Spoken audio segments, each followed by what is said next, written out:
오늘부터 대학교 분석 방송을 한번 시작해 보도록 하고요.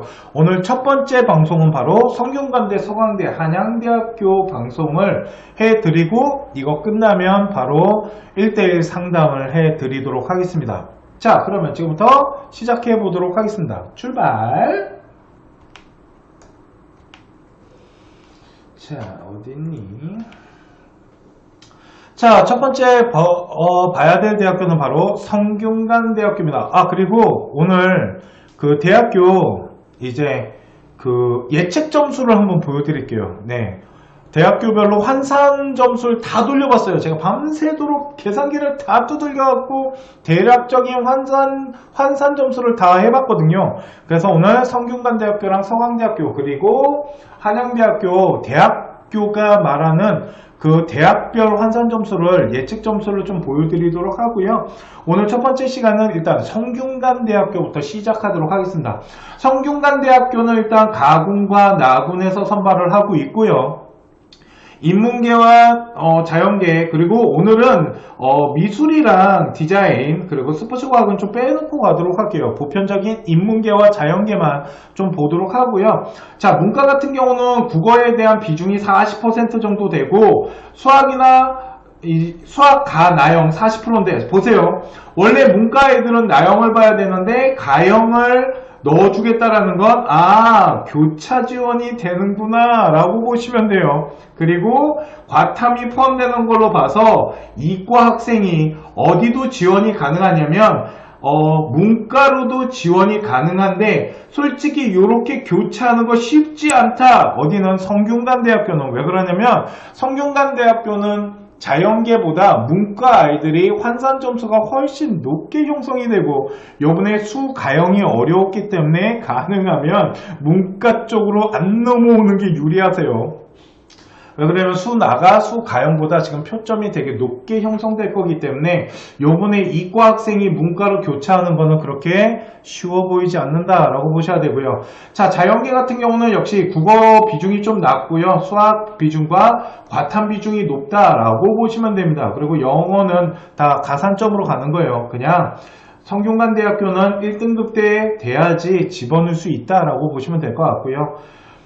나군 같은 경우도 똑같아요. 국어는 40이고요. 수가나 40에 탐구 20%, 그러니까 탐구에 대한 비중이 조금 낮다. 자연계 같은 경우는 수학이랑 과학에 대한 비중이 높은 거는 가군과 나군이 다 똑같다라고 보시면 돼요. 그죠? 그리고 한국사는 가산점인데, 한국사 같은 경우 4등급까지인데 한국사에서 만일 점수를 깎인다? 성균관대학교 집어넣지 마. 한국사 5등급 받는 게 말이 되니? 6등급은 또 뭐지? 8점이야. 5등급, 6등급은 그냥 없다. 설마 4등급은 받았겠지. 성균관대학교인데. 그죠? 대신 영어는 좀 잘 볼 필요가 있습니다. 영어 같은 경우 1등급과 2등급의 갭이 0.3점 차이 나요. 0.3점이면 미쳤나봐. 미안해요. 3점 차이가 나는데요. 이걸 100분 단위로 바꾸면 0.3점이 차이 나요. 그 얘기가 하고 싶었던 거예요. 0.3점은 100점으로 환산해야 되는데, 이거 대학교 영어 비중에 대한 100점으로 환산한 표를 제가 입시자료 게시판에다 올려놨습니다. 홈페이지 입시자료 게시판에 올려놨으니까 거기에 보시면 영어 비중 좀 낮은 대학교부터 순서대로 저희가 서울 안에 있는 대학교를 다 준비해서 올려놨거든요. 그러니까 그거를 좀 참고를 하시면 될 것 같고, 3점이 차이 난다라는 건 생각보다 큰 차이가 나는 건 아니에요. 대학교별로 따져봤을 때 큰 차이는 아니지만 3등급 같은 경우는 92점, 8점이 차이 나니까 3등급부터는 지원이 불가능해 보이네요. 2등급 때까지는 그래도 좀 지원은 해볼 만은 한데, 솔직히 성균관대에 가려면 1등급은 나와야 되지 않나? 또 하나, 만약 1등급이 아니고 내가 만약 2등급이 나왔다라면 성균관대보다 우리가 좀 이따가 봐야 되는 서강대학교 지원하는 게 훨씬 유리할 수도 있으세요. 그러니까 이런 부분들을 좀 이따가 비교하면서 우리 학생이 성균관, 서강대, 한양대 중에 어느 대학교에 이제 성적표를 가지고 반영 비율을 계산했을 때 훨씬 좋게 반영이 되는지, 이런 부분에 대해서 좀 잘 따져보면 좋지 않을까 라는 생각을 합니다. 자, 일단 성균관대학교를 봤고요. 자, 그러면 요번에 볼 대학교는 서강대학교입니다. 제가 서강대학교를 생각보다 되게 좋아하는데, 서강대학교 같은 경우는 일단 가군에서만 선발을 하고 있고요. 나군에서 다군에서는 선발하지 않아요.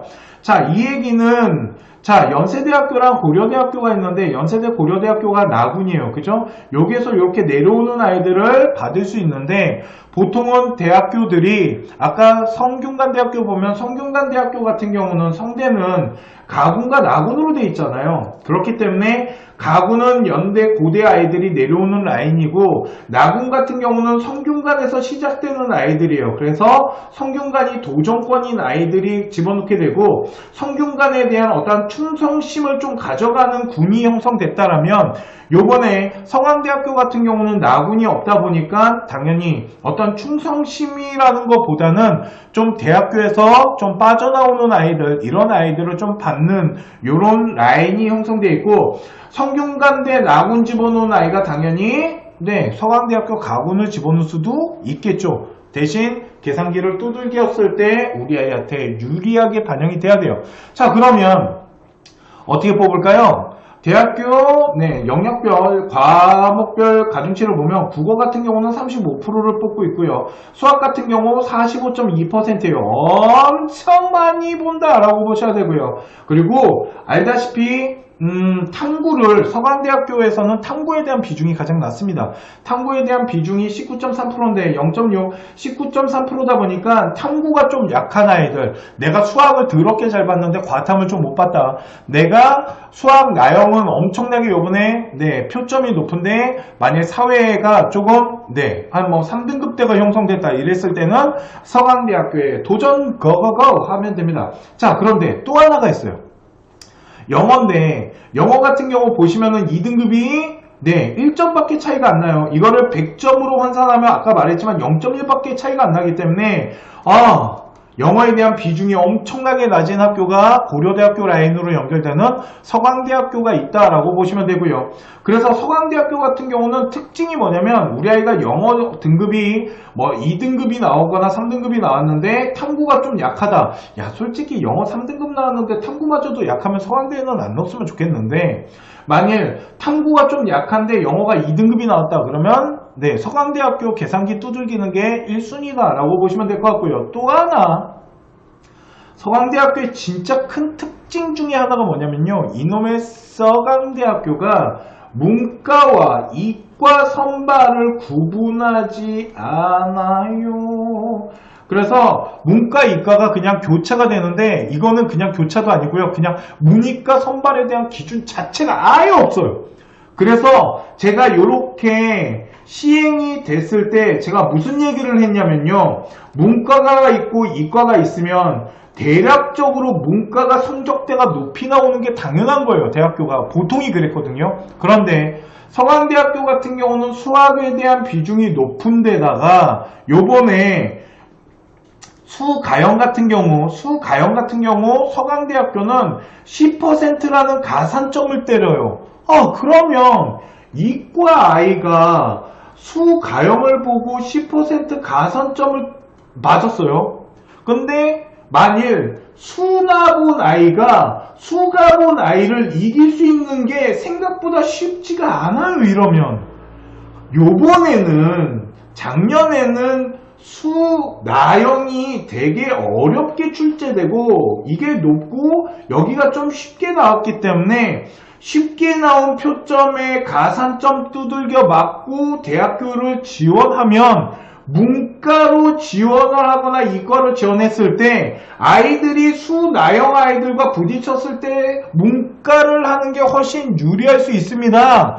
그래서 문과가 이과보다 점수대가 낮게 형성될 수도 있어요 라고 제가 말씀을 드렸어요. 그런데 요번에 서강대학교 데이터를 분석해보면 작년에 이과가 문과보다 성적대가 더 높게 형성됐어요. 그런데 이번 년은 얘기가 좀 틀린 게, 수나형 같은 경우 요번에 좀 쉽게 나왔단 말이에요. 그죠? 쉽게 나오다 보니까 여기 지금 표점이 안 만들어지고 있는데, 이과 아이가 만일 수학을 잘 봤다라는 건 서강대학교 반영 비율 높게 먹고 가는데 거기에다가 10% 가산점마저 받으면 문과 애들이 이과 애들을 따라잡을 수가 없어요. 이러면 이과가 요번에 합격선이 높게 형성될 수도 있겠죠. 이걸 다시 해석을 하면 교차 지원하면 훨씬 유리할 수도 있겠죠. 이해 가십니까? 요번에 이과 같은 경우 자연계 학생들 같은 경우는 점수대가 조금 더 높아질 수도 있기 때문에 이런 부분들을 좀 잘 참고를 하시면 좋을 것 같고, 문과로 만약에 교차를 한다라면 어떻게 보면 더 유리할 수도 있지 않을까. 걷다가 영어에 대한 반영 비율이 워낙 낮고 탐구에 대한 반영 비율이 낮다 보니까 요번에 수학을 되게 잘 봤는데 탐구가 조금 부족하다라면 서강대학교를 한번 도전해 보는 건 어떠세요? 라고 말씀을 드리고 싶습니다. 이게 서강대학교고요. 자, 요번에 보셔야 될 대학교는 바로 한양대학교입니다. 공대의 꽃이자, 예전에 한양대학교가 공대가 진짜 완전 좋은 학교였죠. 그 이유가 이제 저희 아버님 세대 때, 그러니까 60년, 70년대 때는 한양대학교 라인이 왜 공대가 셌냐면 이때 서울대학교 있었잖아요. 서울대, 공대 빼고는 대학교가 한양대, 공대밖에 없었어요. 연고대가 공대가 없었거든요. 그러다 보니까 한양대학교 공대는 이제 선배님들이 깔려 계신 거나 이랬을 때 2순위 대학교였다. 그러다 보니까 공대가 강하다 라고 보시면 돼요. 자, 그런데 한양대학교는 예전 같진 않아요. 요즘 무슨 얘기까지 나오고 있냐면, 이것도 딴지 걸지 마세요. 그냥 저 들은 얘기예요, 이거. 성균관대 이 공대 라인이 한양대학교 공대를 다 따라잡았다. 걷다가 반도체 같은 경우는 한양대보다 성균관대가 훨씬 좋다라는 얘기까지도 지금 나오고 있다라고 보시면 돼요. 자, 그랬을 때 한양대학교 같은 경우는 가나군으로 지금 우리 아이들을 선발을 하고 있고요. 자, 그러면 좀 보도록 할게요. 볼펜 색깔을 좀 밝은 색깔로 바꿀까요? 자, 한양대학교 같은 경우는 가나군으로 뽑는데 똑같습니다. 연세대학교랑 고려대학교라는 학교가 있을 때 얘네가 나군을 타고 있기 때문에 가군 같은 경우는 연대 고대 아이들이 내려오는 부분이 있고요. 나군 같은 경우는 연대 고대 애들이 내려올 수가 없다 보니까 여기는 성균관대처럼 충성심을 갖고 아니면 도전권을 형성하면서 하다 보니까 점수대가 충성심을 갖고 있는 점수대가 내려오는 아이들보다는 좀 낮게 형성되는 게 없지 않아 있어요. 그런데 한양대학교에서 진짜 봐야 될 거는 이렇게 라인이 구성되어서 내려오는 것도 중요해요. 그래서 체크는 하겠지만 더 중요한 게 뭐냐면 학과에 대한 부분을 좀 잘 체크를 하셔야 됩니다. 한양대학교 같은 경우는 학과에 따라서 진짜 성적에 대한 차이가 커요. 그러니까 보통 제가 그런 얘기해요. 성균관대학교도 솔직히 학과에 따라서 조금 점수 차이가 벌어지긴 하지만 한양대학교가 서성한 중에서는 가장 크게 벌어진다라고 보셔야 돼요. 그래서 기계공학과나 도시공학과의 점수 차이는 생각보다 크게 벌어져 있기 때문에 한양대학교를 지원하실 때는 인기과와 비인기과 부분을 좀 구분하고 지원하시는 것도 중요하다라고 보시면 될 것 같습니다. 자, 그러면 한양대학교는 학생을 어떻게 선발하는지 지금부터 한번 보도록 하고요. 어머, 이따가 필기하면 안 되는 거였구나. 자, 다이아몬드 학과가 있어요. 편집할 때 위에다가 올려드릴게요. 다이아몬드 학과가 뭐냐면 등록금을 안 내는 학과예요. 그러다 보니까 짱 인기과다 라고 보시면 돼요. 그죠? 엄청난 인기과다 라고 보시면 되고요. 장학금에 대한 혜택인데 이게 학점은 3.5를 넘어야 돼요. 그러니까 저 같은 경우는 이제 한양대학교를 만약 다녔다라면 제가 만약 융합전자공학부를 다녔어요. 융합전자공학부를 다녔는데 제가 3.5가 안 돼요. 한 번도. 정말 자랑도 아니다. 딱 한 번 장학금 받으려고 노력해가지고 한 거 빼놓고는 단 한 번도 3.5가 뭐야. 저 거의 선동률 방어율이었거든요. 그러다 보니까 나는 못 받았겠네요. 들어가도. 아마 지금도 안 바뀌었을 거예요. 이게 이제 3.5가 넘으면 장학금 혜택으로서 안 내도 되는데, 일단 다이아몬드 이 세븐학과 같은 경우는 인기과예요. 점수가 다 높습니다. 융합전자, 컴퓨터 소프트웨어, 에너지공학, 미래자동차, 에너지공학 제외 이상하게 다이아몬드 중에 에너지공학은 생각보다 그렇게 높지 않았어요. 인문상경 같은 경우는 정책학과, 행정학과, 파이낸스 경영학과인데 이 정책학과 있잖아요. 이 정책학과가 로스쿨라인이다 라고 보시면 됩니다. 자, 그러면 지금부터 한양대학교 어떻게 뽑는지 한번 보도록 할게요. 자, 한양대학교 같은 경우 자연계 같은 경우는 수학에 대한 반영 비율이 35%고요. 수 나영은 못 넣는 걸로 봐서 자연계열은 교차가 안 됩니다. 또 하나, 얘네 문과랑 상경계열, 경상계열이죠. 경영경제 라인. 얘네들 지금 수가형이고 수가형 못 넣어요. 그죠? 이 얘기는 한양대학교는 교차 지원 안 됩니다. 라고 말하는 거예요.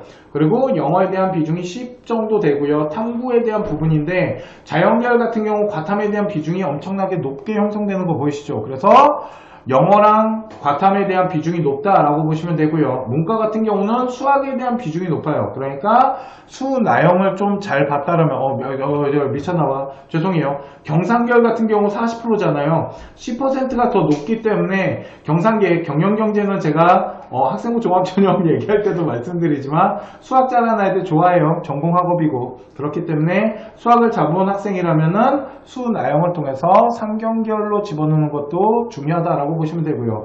이 데이터 사이언스랑 심리뇌과학이 이게 교차가 가능한데요. 얘네는 문과와 이과에 대한 구분선 없다라고 보시면 되고요. 아, 그러면 수가형 본 아이가 수나영 본 아이보다 불리하잖아요 라고 물어볼 수 있어요. 그죠? 수나영이 더 어려우니까. 그래서 이제 아시다시피 탐구 같은 경우는 변환 점수라는 걸 해요. 그러니까 100분위로 하다 보니까 과목마다 100분위가 틀리잖아요. 그래서 대학교마다 변환 점수를 하는데 이 수가형과 나형도 수학에 있어서 요 과들은 변환 점수라는 걸 사용해서 요 수준을 좀 채워주는 요렇게 변환하는 점수가 나중에 발표가 되니까 그 변환 점수를 통해서 하시면 되고요. 미쳤나봐. 오늘 왜 이래. 음악대학 아니에요. 죄송해요. 야, 음악대학이 국어를 80이나 보는구나. 국어 짱 잘하면 가는구나 얘네.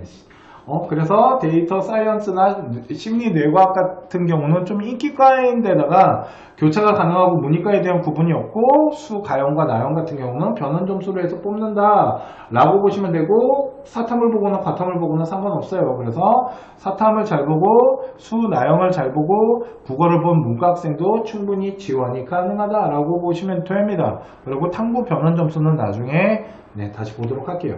자, 두 번째는 영어인데요. 한국사는 뺄게요. 그냥 한국사는 그냥 나중에 찾아보시면 되고요. 영어 같은 경우 보시면 자연계 같은 경우는 등급별로 점수가 2점 차이가 나요. 그러니까 마이너스 2점 차이가 나는 걸로 봐서 100분으로 따져봤을 때 0.2점이 차이 나니까 그렇게 큰 차이가 나는 건 아니라서 자연계 같은 경우는 2등급 학생도 충분히 한번 해볼 만하다라고 보시면 될 것 같고요.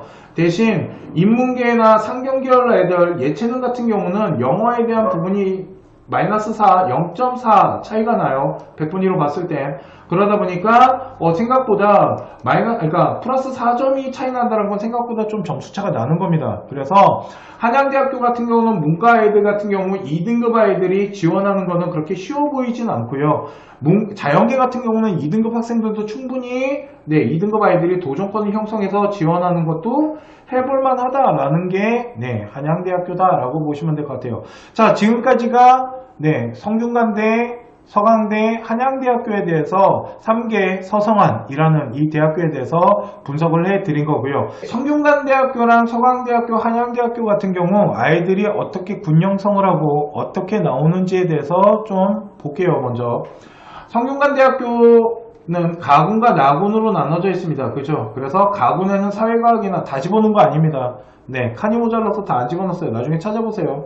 자, 성균관대학교 같은 경우는 연세대학교, 고려대학교에 대한 라인으로 내려오는 데가 어디라고? 가군이에요. 그러니까 가군은 연고대 라인이다 라고 보시면 됩니다. 그죠? 대신 연고대가 어디를 차지하고 있냐면 나군을 차지하고 있기 때문에 나군은 여기는 연고대 라인이 아니다 라고 보셔야 돼요. 이거는 한양대학교도 마찬가지 여기는 연고대 라인이 아니에요. 그냥 요 나군 같은 경우는 도전권이 형성되는 경우가 되게 많아요. 그러니까 점수를 좀 도전한다라고 보셔야 되고요. 가군 같은 경우는 연고대 애들이 내려오기 때문에 점수대가 항상 나군보다는 좀 높게 형성되는 게 없지 않아 나타나요.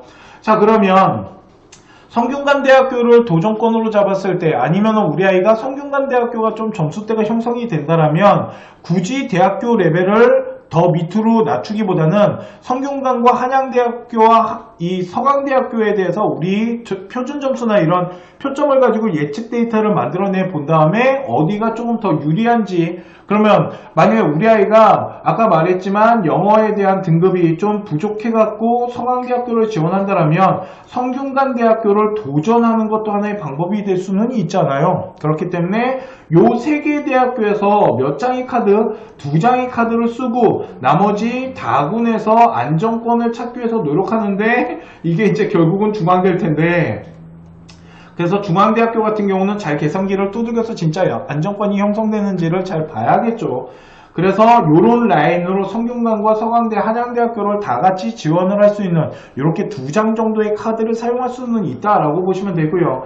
자, 또 하나는 여기 사회과학이 있으니까 여기도 사회과학으로 가야 돼 라고 생각하실 필요는 없으세요. 그죠? 꼭 그렇게는 가실 필요가 없으시기 때문에 이게 이제 정시 같은 경우는 학과를 보고 가는 게 아니고 보통 대학을 보고 많이 지원을 하다 보니까 이런 부분들 학과보다는 대학에 대한 라인을 구성해서 가는 게 더 많다. 그래서 성균관대학교 관아군의 아이가 나군의 아이 같은 경우 도전을 하고 서강대학교를 더 이제 맞춰서 갈 수 있는 부분도 있을 거고, 서강대학교 가군 아이가 나군으로 성균관을 형성을 하거나 아니면 한양대학교 나군으로 계산기를 두들겨서 가는 것도 있을 거고요. 한양대학교 가군 아이들 같은 경우는 성균관으로만 가서 올라갈 수 있겠죠. 여기 가군은 올라갈 수가 없어요. 그죠? 같은 가군이기 때문에. 그래서 서강대학교는 가군이 없고 나군만 있다 보니까 가군을 중심으로 나군만 형성이 되고 있다라고 보시면 됩니다. 이해가시죠? 이렇게 세 개의 대학교가 서로가 주고받으면서 갈 수 있고, 자, 그러면 성균관이나 서강대학교나 한양대학교 아이들이 받쳐서 내려가는 곳이 어디예요? 라고 물어보시면 첫 번째 중앙대학교 다군 같은 경우나 아니면 성균관대학교를 집어넣는 이 가군의 학생이 중앙대학교 나군을 넣을 수도 있겠죠. 더 안정권을 형성한다 하기 위해서. 그리고 이화여대, 경희대학교, 특히 그때 말씀드렸지만 경희대학교 같은 경우는 서울에도 이과가 있기는 해요. 그죠? 이과가 있는데 수수과학 계열입니다. 그러니까 공대 라인은 아니고 뭐 식품영양이나 물리학과, 화학과 이런 데를 준비하는 학생들이 이렇게 받치고 들어올 수도 있겠죠. 여기가 가군이에요. 그렇기 때문에 이 나군의 학생이 받치고 들어오니까 여기는 서강대 아이들은 올 수가 없겠네요. 그죠? 이런 식으로 받치고 들어오는 아이들도 있는데, 솔직히 성균관이나 한양대 아이들이 여기까지 받치고 온다라는 거는 솔직히 완전히 안정권을 형성하지 않는 이상, 그래서 여기 나군에다가 성균관대, 다군에다가 중앙대, 그리고 경희대학교 가군을 받쳐서 갈 텐데, 솔직히 경희대학교 가군을 받쳐서 오는 경우는 거의 없고 중앙대 안에서 어떻게든 해결을 하려는 성향이 나타난다 라고 보시면 될 것 같습니다. 자, 이제 봐야 되는 건 아까 말했는데 성균관대, 서강대, 한양대, 성균관대, 서강대, 한양대, 성균관대, 이 대학교, 세 개의 대학교, 일명 서성한이라고 하죠. 이 대학교에 대해서 분석을 해드렸고요. 잠깐만 기다려 주시면 1대1 상담을 그러면 시작해 보도록 하겠습니다.